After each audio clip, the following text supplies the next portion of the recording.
అలాగే విదేశీ విద్యా పథకం కింద అది ముస్లింలుగా మన ముస్లింలకు కానీ మిగతా అన్ని కులాలకి సంబంధించి అన్ని మతాలకి సంబంధించి ముఖ్యంగా అంబేద్కర్ విదేశీ విద్యా పథకం దగ్గర నుంచి మైనారిటీ విదేశీ విద్యా పథకం దగ్గర నుంచి లేదంటే కాపు విదేశీ విద్యా పథకం అని చెప్పి ఇది ఒకటి.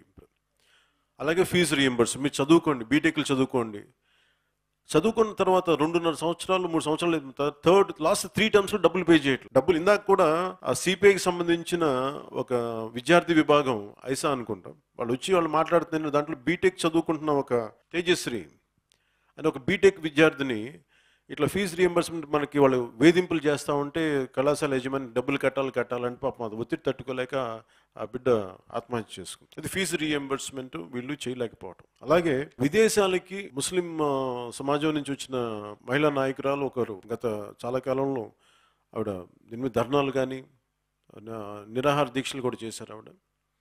ఆవిడ చెప్పింది చాలామంది బిడ్డలు ఇక్కడ మెడిసిన్ కానీ ఇక్కడ చదువుకోలేక విపరీతమైన ఖర్చు ఎక్కువ ఉందని చెప్పి విదేశాలకు వెళ్ళి ఇండోనేషియా దగ్గర నుంచి మిగతా దేశాలకు అలాగే ప్రతి ఒక్కరు కూడా ఇంక్లూడింగ్ కాపు విదేశీ విద్యా పథకం కానీ అంబేద్కర్ విదేశీ విద్యా పథకం కానీ వాళ్ళందరూ కామన్గా చెప్పింది ఏంటంటే మీరు డబ్బులు కట్టలేనప్పుడు కనీసం మేము వెళ్ళేవాళ్ళం కాదు కదా, మీరు కడతామని చెప్పి 1 సంవత్సరం ఇచ్చిన తర్వాత ఈరోజు అక్కడికి వెళ్ళిపోతే అటు ఇటు కాకుండా అయిపోయాం. అక్కడ ఏమైపోయిందంటే విదేశాల నుంచి అక్కడ ప్రభుత్వాల నుంచి ఒత్తిడి, అక్కడ యూనివర్సిటీల నుంచి ఒత్తిడి, అక్కడ సంస్థల నుంచి ఒత్తిడి.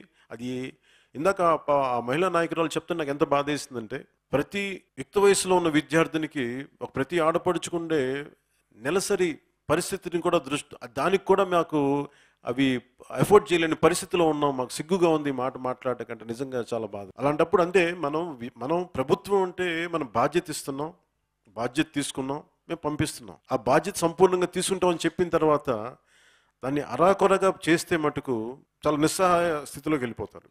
ఇదొకటి దృష్టిలోకి వచ్చింది.